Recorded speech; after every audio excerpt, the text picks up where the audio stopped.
The old arcade was a shadow of its former self, tucked away in a forgotten corner of town. Neon lights flickered like the last gasps of a dying star, casting eerie reflections on the dust-coated machines. The familiar beeps and boops were muted, replaced by an unsettling silence that hung in the air like a thick fog. Ethan and Jake, two brothers looking for a thrill, pushed through the heavy doors. Ethan, the older at 17, felt an unease settle in his stomach.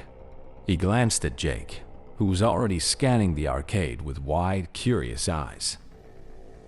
"Dude, check this out," Jake shouted, pointing at a group of games that seemed older than them combined. His excitement was contagious, but Ethan couldn't shake the feeling that something was off. "Let's stick to the classics, all right?" Ethan suggested, trying to keep Jake from wandering too far into the dimly lit corners. You know how some of these places have stories. Weird stories. "Come on, don't be a wuss. Look at this." Jake darted away, his laughter echoing through the arcade. Ethan followed reluctantly, the hairs on the back of his neck prickling as he noticed a game cabinet tucked away behind a row of dusty machines. Its screen flickered ominously, displaying the title in faded, peeling letters, Nightmare Quest.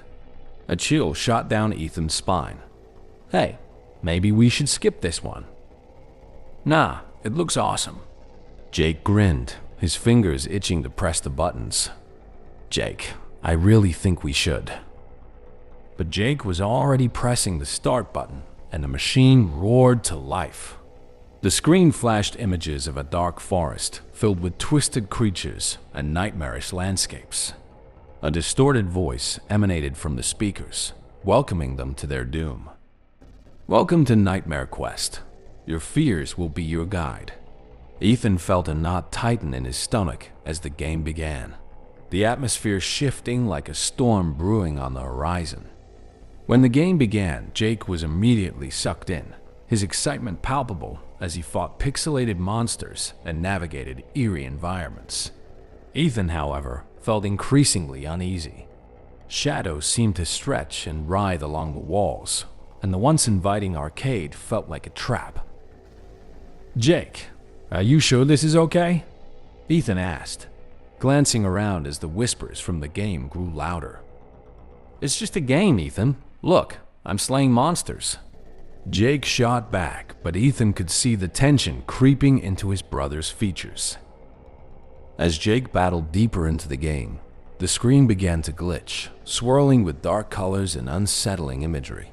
The whispering morphed into something sinister, the voices echoing around them, each one seeming to claw at Ethan's sanity. "Fear is your only ally," the game taunted, and with that, Ethan felt the walls closing in. "Jake, this is getting weird." "We should stop," he pleaded, his voice trembling. But Jake was entranced, eyes glazed over as he gripped the joystick tighter. "I can't. I have to finish this." Ethan's heart raced. The arcade, once vibrant, felt suffocating. He could hear his own breath, rapid and shallow, as shadows danced just beyond his vision. "It's just a game. Don't let it get to you," he urged, but Jake was lost, entranced by the nightmarish landscape on the screen. Suddenly, the arcade lights flickered violently before plunging them into darkness. The only illumination came from the game screen, now pulsating like a heartbeat. The whispers turned into screams, echoing their deepest fears. Loneliness, loss, despair. Ethan felt a surge of panic as the arcade transformed, walls warping and the air growing thick with dread. "Ethan!" Jake's voice was barely a whisper, filled with terror. "What's happening?" "I don't know. We need to get out of here," Ethan shouted, panic rising like bile in his throat. But Jake was rooted to the spot, eyes wide and horrified, transfixed by the game. As the screen flashed more grotesque images, monsters that looked eerily familiar, Ethan felt a rush of bile in his throat. "Jake, please, we need to go." He lunged forward, trying to pull Jake away, but the game was now a powerful force, holding Jake captive in a trance. "No, I have to finish this." Jake screamed, but his voice was distant, swallowed by the chaos unfolding around them.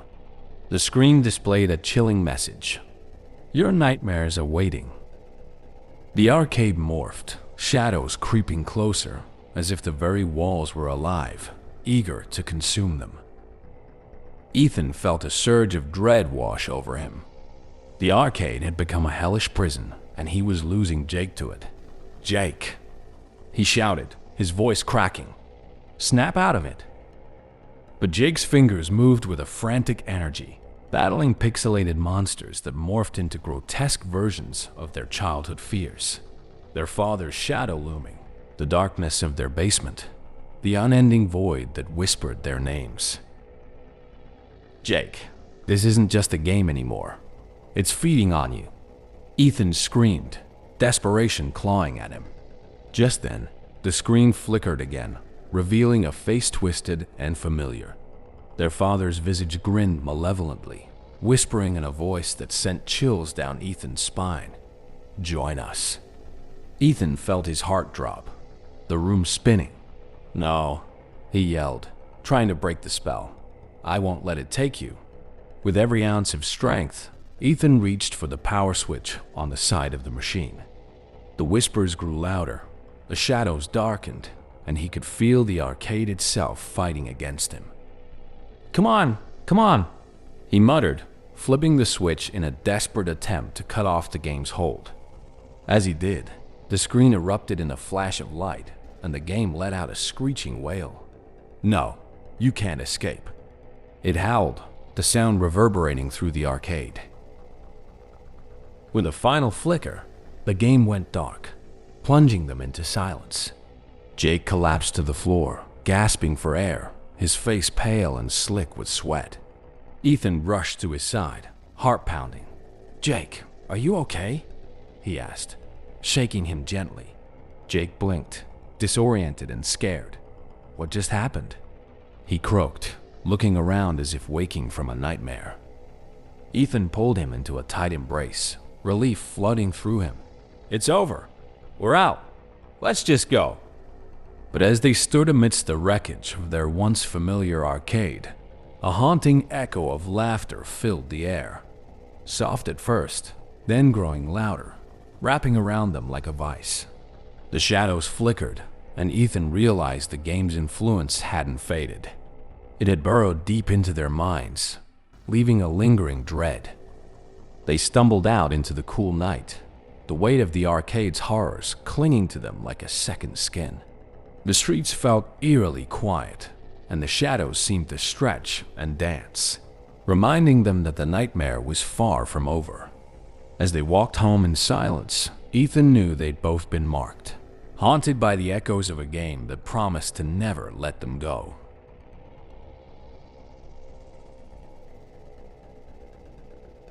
"So, we're really doing this?" Ellie asked, her voice wavering just a bit as she stared up at the dark, abandoned building. The old arcade had this haunting look, like it was frozen in time but decaying all the same. The once bright neon sign that read "The Fun Zone" flickered faintly, struggling to stay alive. The rest of the building? Total wreckage. Quinn shrugged, trying to act nonchalant, but Ellie could tell by the way his fingers fidgeted with his hoodie zipper that he was nervous too. "Come on, it's just an old arcade. What's the worst that can happen?" Ellie snorted. "Oh, maybe we get cursed or something. No big deal." Liam, who had been walking a few steps ahead, paused and turned to face them. His face was lit by the dim streetlights, but something about his expression was off. There was a spark in his eyes that Ellie didn't like. It was the same look he had when they were kids, the one that meant he was up to no good. "It's not cursed. It's just forgotten," Liam said, his voice too calm for how eerie the place looked. Ellie exchanged a glance with Quinn, her gut telling her this was a bad idea. She didn't even want to be here in the first place. But Liam had insisted, saying they needed one last adventure before they all went off to college. And now, here they were, about to step into a crumbling arcade that had been shut down after some mysterious accident years ago. "I don't know, Liam," Quinn said, hesitating. "This place is seriously creepy." Liam grinned, a weird sort of excitement crossing his face. "Exactly. It'll be fun." But as they pushed open the door, the heavy wooden frame groaned in protest, and the darkness inside seemed to swallow them whole. The air was thick, musty, and cold, like the place had been sealed off from the world for far too long. Dust floated in the air, caught in the faint beam of Quinn's flashlight. The inside of the arcade was worse than Ellie imagined. Rows of old arcade machines stood silently in the shadows, their screens cracked or dead. Some of them still had faded game names like Galaga and Pac-Man, but most were just too damaged to tell. The floor was sticky with grime, and the smell of burnt plastic lingered.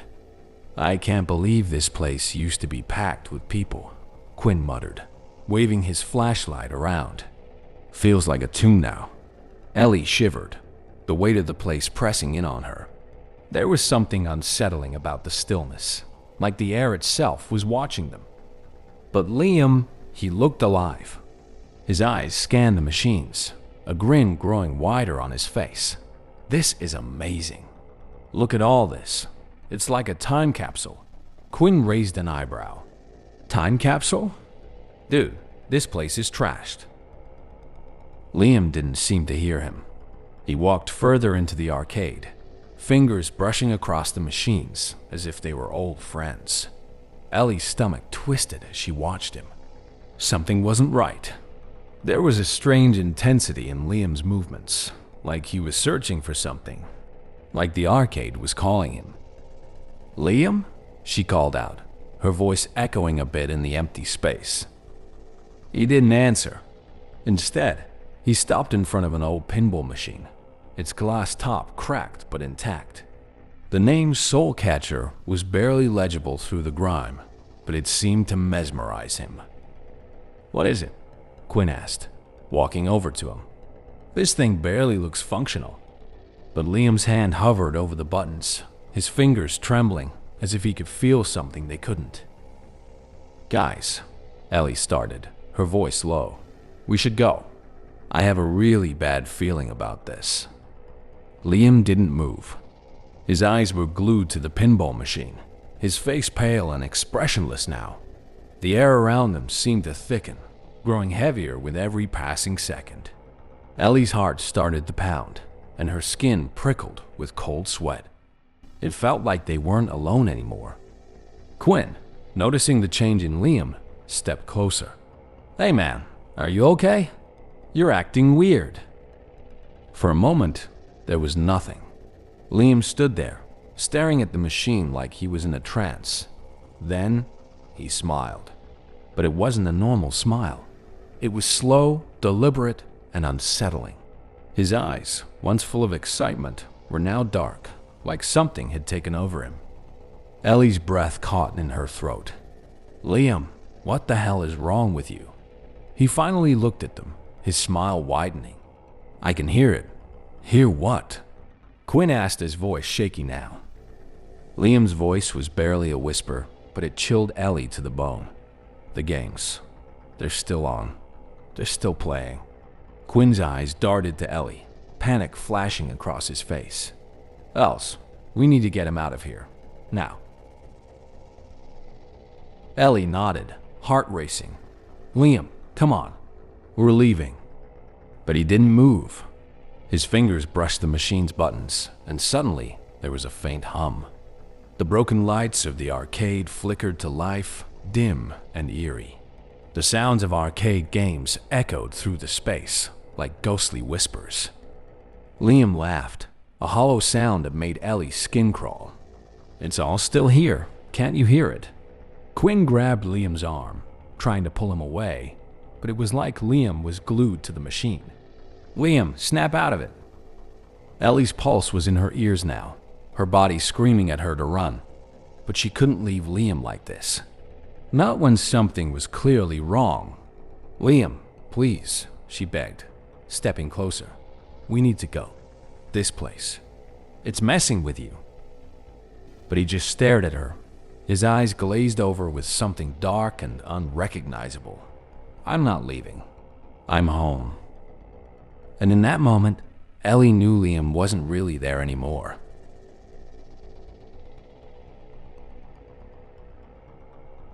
"You know what's wrong with this place?" Jack said, his voice low, almost a whisper. "It's watching us." It was an odd thing to say, but it made Emily freeze in her tracks. She and Jack had been standing outside the entrance of the forgotten arcade for a solid 5 minutes, staring at the cracked windows and the flickering neon sign that buzzed faintly in the distance.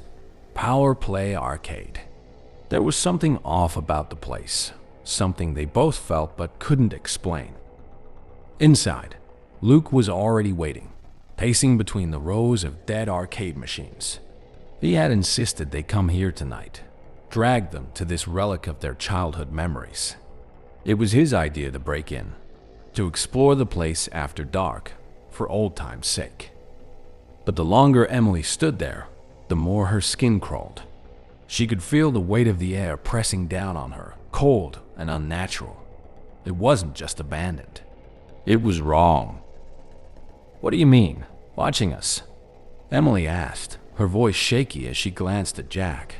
He hadn't moved, his eyes fixated on the shadowy windows of the arcade.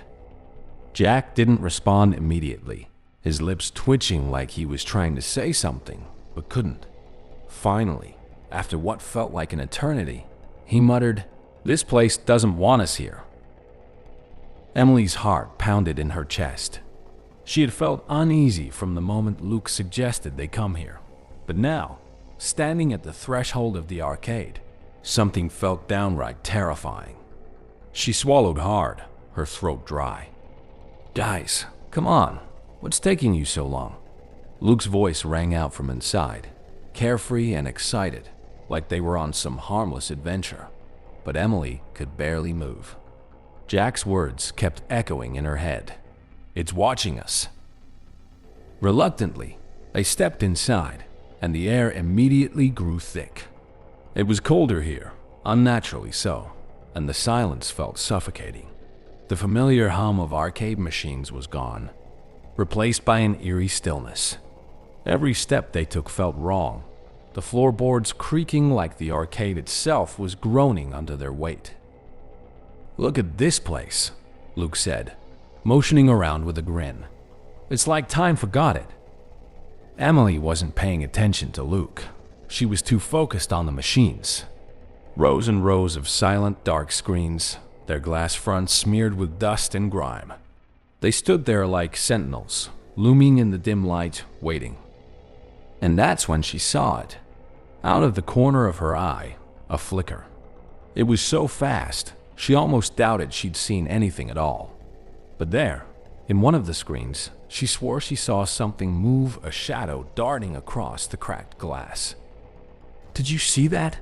Emily whispered, her voice trembling. Luke looked over his shoulder, confused. "See what?" Jack was already looking, his expression dark, like he knew exactly what she meant. "I told you. We shouldn't have come here." "Stop being so dramatic," Luke said, brushing it off with a laugh. "It's just an old arcade." But the unease had spread like wildfire through Emily, infecting her every thought. The flicker in the screen replayed in her mind, and suddenly, the machines didn't seem so dead. It felt like they were waiting for something to happen. As they moved deeper into the arcade, the atmosphere became heavier, more oppressive. Emily could feel a tension between her and the place, as though every step she took was pulling her deeper into something she couldn't escape. And then, like a switch that flipped, the silence was shattered. A loud bang echoed from behind them. All three of them spun around, their hearts lurching in their chests. There, by the entrance, the door had slammed shut. The sound reverberated through the empty arcade, its finality ringing in Emily's ears. Luke took a step forward, trying to act tough, but his voice wavered. "It's just the wind." "No," Jack said, his eyes wide, his voice hollow. "That wasn't the wind." Emily's skin prickled with cold dread. The air had shifted. It wasn't just a door slamming. It felt like the arcade was alive, like the building itself had closed them in. "Let's just check it out," Luke suggested, his confidence fading. But as they turned to head toward the door, something unexpected happened.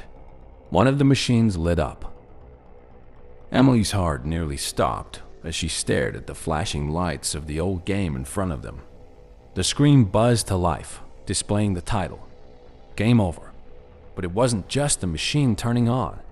There on the screen was a reflection of them, standing frozen, trapped in the glow of the arcade. Jack was the first to move, his face pale. No way. This place is haunted." "Relax," Luke said, though even he looked shaken. "It's just a glitch or something." But Emily couldn't shake the feeling that something far worse was happening. The reflection on the screen. It didn't feel right. It was them, but not them. Their faces looked distorted, their expressions twisted into eerie smiles that didn't match their actual emotions. "Luke, turn it off," Emily pleaded, her voice almost hysterical now. But Luke didn't move. He was staring at the screen, frozen in place. And then his face mirrored the one on the game, a wide, unnatural grin stretching across his lips. "Luke?" Emily called out, panic rising. But Luke didn't answer. He turned slowly toward them, his eyes glazed over, that horrifying grin plastered on his face. "I think I want to play." Jack grabbed Emily's arm, pulling her back. "We need to leave. Now." But the lights of the arcade were flashing wildly now, machines sputtering to life all around them, their speakers crackling with distorted game noises. The once dead silence was now filled with beeps, bloops, and the sinister melody of an old pinball machine. Emily's heart raced as she looked at Luke, who was slowly walking toward the game over machine. His movements were stiff, robotic, like something else was controlling him. Every muscle in her body screamed for her to run, but she couldn't leave him behind. "Luke, snap out of it," Jack shouted, stepping forward, but Luke didn't flinch. He just kept smiling, his eyes hollow as he reached for the joystick. Then, the screen changed. It showed Luke standing at the machine, but not just that. It showed him doing exactly what he was doing, reaching for the controls. But in the game, as soon as he touched it, something horrifying happened. The screen flickered, and his in-game reflection began to melt. His face, his body, everything was twisted, deformed, until he was just a shadow of himself, trapped inside the machine. And then, as if it was waiting for this moment, the arcade's lights blinked out. Pitch darkness. Emily screamed, but her voice was swallowed by the arcade, as if the building itself had eaten the sound. She couldn't see anything, not even Jack beside her, but she could hear Luke laughing. The sound wasn't right. It wasn't his laugh. It was deeper, darker. She reached out blindly, her hands trembling, but found nothing. The arcade was pulling them apart, separating them in the dark. She called for Jack, for Luke, but the only response was the eerie hum of the machines. And then, just as suddenly, the lights flickered back on. Luke was gone. The machine stood there, flashing the words "Game Over" in bright, haunting letters. Emily's breath came in short, panicked gasps. Her heart pounded in her ears as she searched the room. Jack was still beside her, his face pale with terror. "Where is he?" Jack whispered. Emily's eyes darted to the screen. There, trapped in the glass, was Luke, his twisted, deformed reflection staring back at them, grinning.